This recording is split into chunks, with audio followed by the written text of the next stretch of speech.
Hello students, आज हम लोग डिस्कस करने जा रहे हैं शेक्सपियर की एक और comedy as you like it. ये एक पेस्टोरल कॉमेडी है 5 एक्ट्स की और इसको लिखा गया 1599 में और इसको पब्लिश किया गया शेक्सपियर के फर्स्ट फोलियो में 1623 में।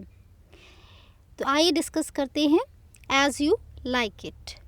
इसके इम्पॉर्टेंट कैरेक्टर्स हैं ड्यूक सीनियर, रोजालिंड जो कि ड्यूक सीनियर की बेटी है, ड्यूक फेडरिक जो कि अपने भाई को धोखा देता है और उसकी बेटी है सेलिया, और कैरेक्टर है टच स्टोन जिसको कोर्ट का फूल या जेस्टर भी कहा जाता है, चार्ल्स जो कि एक रेसलर है, और 3 भाई जो कि सर रोलैंड डिवॉइस के बेटे हैं। रोलैंड डिवॉइस की मृत्यु हो चुकी है।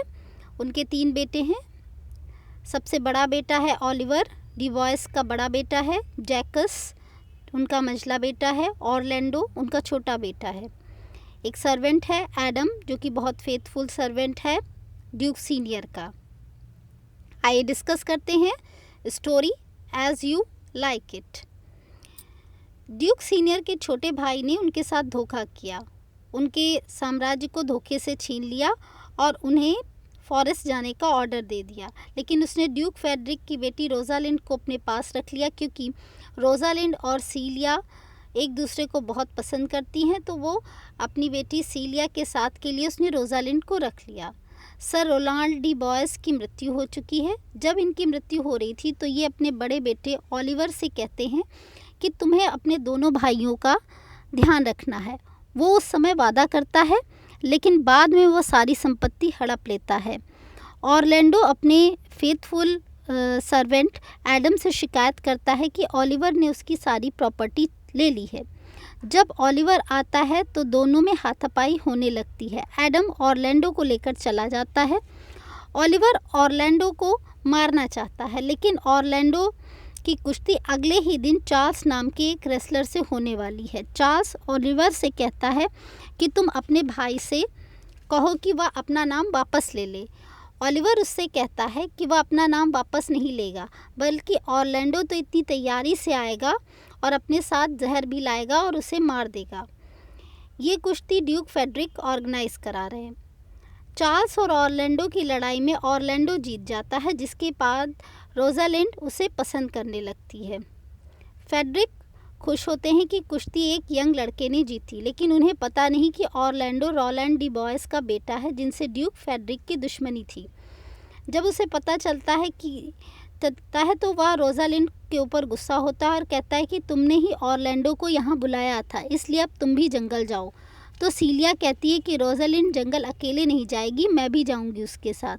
अब रोजालिंड गैनीमेड नाम के एक लड़के का भेष बनाती है और सीलिया एलिना नाम के एक लड़के का भेष बनाती है। जंगल में ये दोनों कुटी बनाकर रहने लगते हैं, भेड़ बकरी बेचने का काम करते हैं। इधर ऑरलैंडो को भी लगने लगता है कि फेडरिक उसे मार डालेगा, इसलिए वह भी अपने नौकर एडम के साथ जंगल भाग जाता है। रास्ते में एडम को बहुत भूख लगती है तो ऑरलैंडो को एक समूह दिखता है, तो वो उसे जंगली लोगों का समूह समझता है, लेकिन वो समूह ड्यूक सीनियर का था। ऑरलैंडो ने बहुत सी कविताएं पेड़ों पर लिखी। वह कविताएं उसने रोजालिंड के लिए लिखी थी। उसी जंगल में रोजालिंड भी गैनीमेड के भेष में थी। वह जब पेड़ों पर कविताएं लिखी हुई देखती है तो उसे बड़ा आश्चर्य होता है कि यहाँ इस जंगल में उसके लिए कविताएं किसने लिखी। वह ऑरलैंडो से मिलती है तो वो बताता है कि यह कविता उसने रोजालिंड के लिए लिखी है। वो रोजालिंड से बहुत प्यार करता है। दूसरी तरफ ड्यूक फेडरिक को लगता है कि उसकी बेटी सीलिया ऑरलैंडो के साथ भाग गई, तो वह ओलिवर के पास जाता है और कहता है कि यदि तुम अपनी प्रॉपर्टी बचाना चाहते हो तो सीलिया को ढूंढ कर ले आओ। ओलिवर भी जंगल जाता है, ऑरलैंडो को ढूंढ लेता है, लेकिन तभी एक शेरनी उस पर हमला कर देती है। जब ओलिवर को पता चलता है कि मेरा भाई मेरे लिए शेरनी से लड़ा तो उसका दिल पिघल जाता है। ओलिवर और ऑरलैंडो में प्यार बढ़ता है। ऑरलैंडो ओलिवर से कहता है कि तुम मेरे दोस्तों गैनीमेड और एलिना से जाकर कहो कि आज मैं उनकी कुटी पर उनसे मिलने नहीं आ सकूँगा। वहाँ जाकर ओलिवर सीलिया से कहता है कि आज वो नहीं आ सकेगा ऑरलैंडो, लेकिन वहाँ जाकर वो सीलिया को उसके असली रूप में देख लेता है। तो ऑरलैंडो से कहता है कि वह सीलिया से शादी करना चाहता है। इस पर ऑरलैंडो बहुत खुश होता है, लेकिन रास्ते में एक बाधा आती है कि रोजालिंड जो कि एक लड़के के भेष में थी, उससे एक लड़की फेबी प्यार करने लगती है।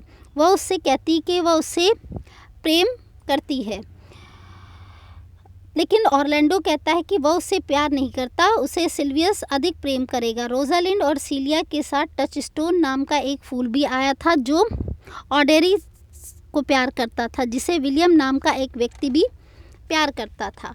टचस्टोन एक गेम रखता है विलियम के साथ, जिसमें वह जीत लेता है और ऑडेरी को भी जीत लेता है। अब टचस्टोन और ऑडेरी का रास्ता साफ हो जाता है, जंगल में शादी का माहौल हो जाता है। लेकिन सवाल ये उठता है कि रोजालिंड और सीलिया को जंगल में लेकर कौन आएगा, क्योंकि दोनों तो पुरुष के भेष में थी। तो रोजालिंड जो गैनीमेड के भेष में थी, वह कहती है कि वह एक जादू जानती है जिससे वह रोजालिंड और सीलिया को जंगल में ले आएगी। ड्यूक फेडरिक बहुत खुश होते हैं, वह अपनी बेटी से मिल पाएंगे। रोजालिंड और सीलिया अपने वास्तविक रूप में आ जाती हैं और बताती हैं कि वह जंगल में कैसे आई। ये खबर ड्यूक फेडरिक को मिलती है कि जंगल में बहुत से लोग उसके खिलाफ हो गए हैं, तो वह सेना लेकर आता है। लेकिन रास्ते में उसे एक साधु मिल जाते हैं जो उसका माइंड पूरी तरह से डाइवर्ट कर देते हैं और कहते हैं कि ये सारा संसार मोह माया है, उसे ये सब कुछ छोड़ देना चाहिए। तो ड्यूक फेडरिक अपना सारा राजपाट ड्यूक सीनियर को सौंप देते हैं और स्वयं साधु बन जाते हैं। यहीं पर प्ले समाप्त होता है। आई होप आपको ये प्ले पसंद आया होगा। अगर ये प्ले पसंद आया हो तो please like it and subscribe it. Thank you.